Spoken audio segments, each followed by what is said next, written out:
Baik, sebelumnya perkenalkan nama saya Rafiq Triamo Saidi. Saya adalah tukang pempek di Bekasi. Saya datang di sini ingin membawa satu pertanyaan.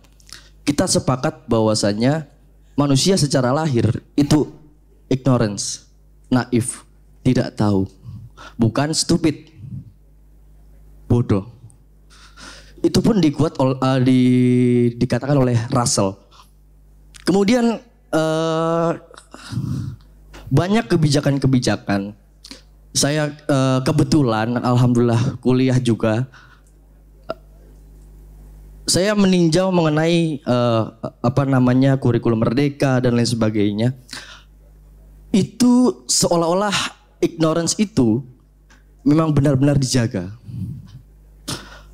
Lalu pertanyaannya adalah, kepada siapa kita mengadu atau kepada siapa kita berharap, siapa yang perlu kita adili untuk yang menjaga ignorance ini?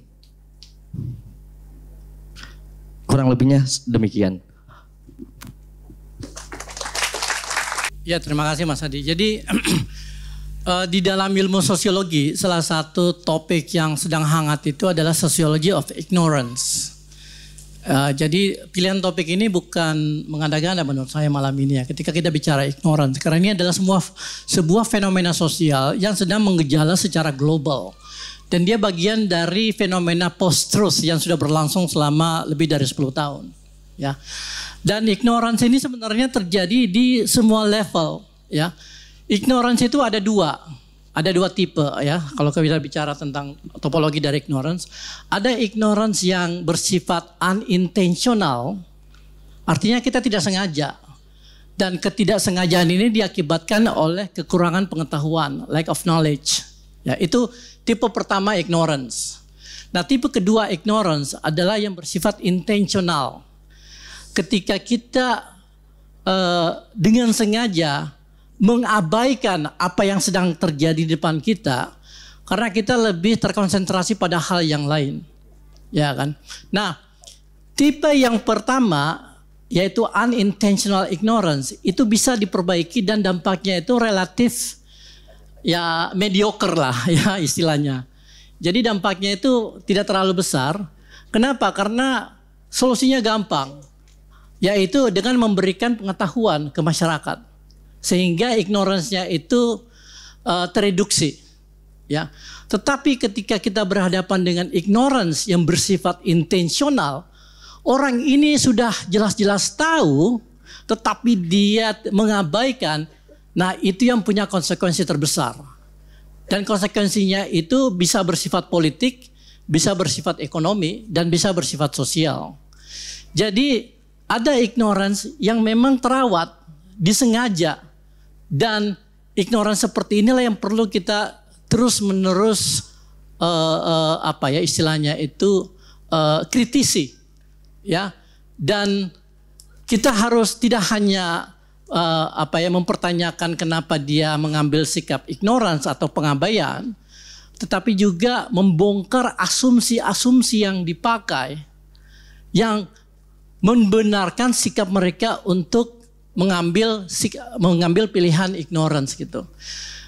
Dan ini itu terjadi tidak hanya di kalangan orang-orang yang tidak memiliki pengetahuan, tapi justru terjadi di kalangan para pembuat kebijakan, ya, orang-orang yang memiliki pengetahuan tetapi kemudian mengambil sikap ignoran. Kenapa? Karena ada interest di situ.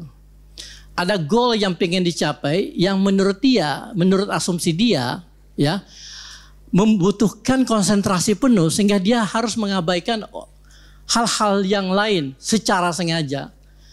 Ini terjadi misalnya di kebijakan ekonomi, ya kan? Kita tahu di dalam kebijakan ekonomi yang namanya sumber daya itu bersifat terbatas, ya kan? Finite resources, sumber daya yang terbatas.